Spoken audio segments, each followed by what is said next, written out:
Still more money than we borrow. Look at that. By the admission of big boys in this country, by the admission of people like Mudavadi, Uhuru Kenyatta, and the rest, they have said we steal like 2 billion every day. So what is there to celebrate about borrowing 200 billion from China when you steal 700 billion every year? So I think there's need for a paradigm shift. There's need for Kenya to get into place, perhaps a leadership that will walk Kenya away from this kind of nonsense. The idea that a country can tax itself into riches, it has been stated over and over again, it can't work.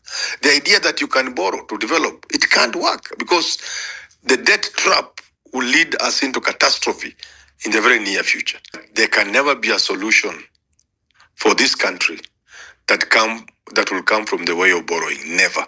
Instead, I've listened to people talk about this debt issue, whether from China or from wherever. There's no dignity in borrowing. But the problem we are having, even as we talk on this space, we are looking for logic where none exists. We are looking for reason where you can't get reason. It's like looking for reason in matters of love. You see, these small African countries like Kenya, these are modern slave colonies. A slave colony serves first as a market for the big boys, China, the West, and so on and so forth. Secondly, a slave colony is a place where raw material is produced. I had my friend, by the way, I've not seen him for a long time, since the days of our presence on NTV, Ken of Ungwana. You see, what Ken is talking about is, why don't we process what we produce and sell finished products? But that's not for a slave colony. That's why coffee is called a cash crop. Tea is a cash crop. This is World Bank lingo we are trying to juggle in and we don't even half understand. That so long as we remain who we are, a slave colony in the minds of those people we are thinking can help us get out of the mess we are in, whether through loans or anything else. So long as you remain who we are supposed to produce cash crops and be a market for their products. That is where the problem is. You can't get out of it unless there's a fundamental transformation. And that's why you see the West is always jittery, panicky, and sometimes they do the outrageous when they have a Gaddafi trying to walk out of this slave colony thing. Thomas Sankara, and now the Sahel nations of Burkina Faso and the rest. So the only way you can talk about economic sense in an African country is if we are more and more of African countries looking the West in the eyes and telling them enough is enough. We are either going to be partners or there's nothing like that. From today onwards, we are partners. That's what Burkina Faso people are doing.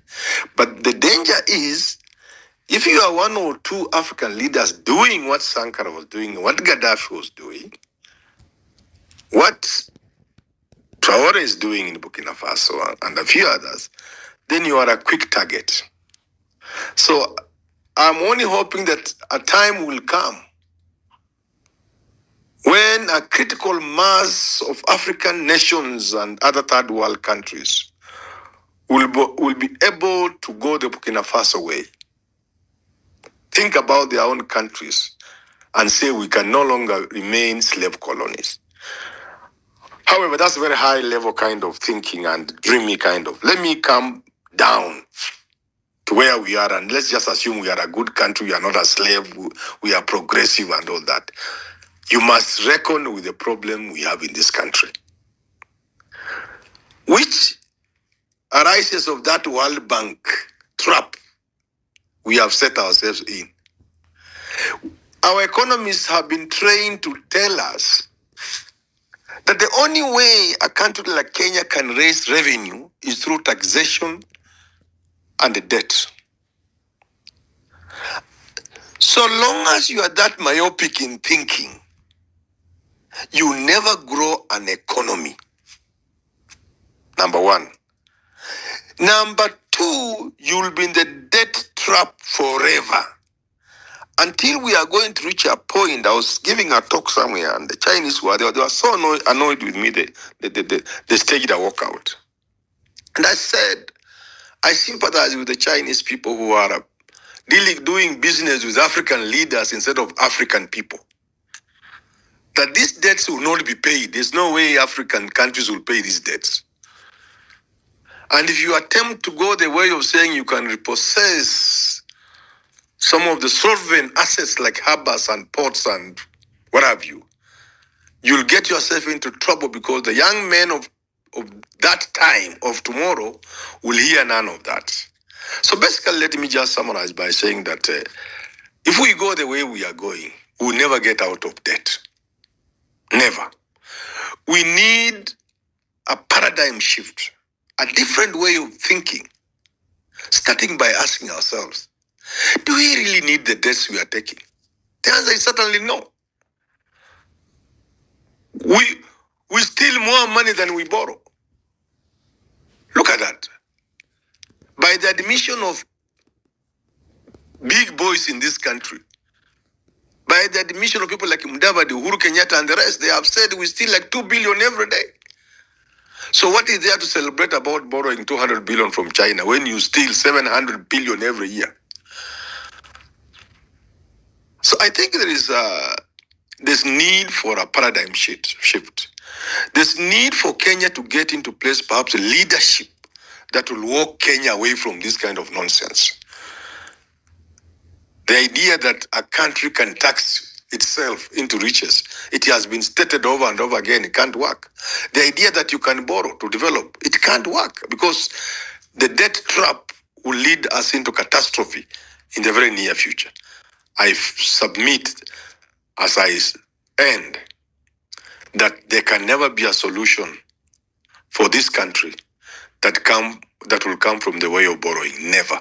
Instead, there can only come misery. Thank you, Liba.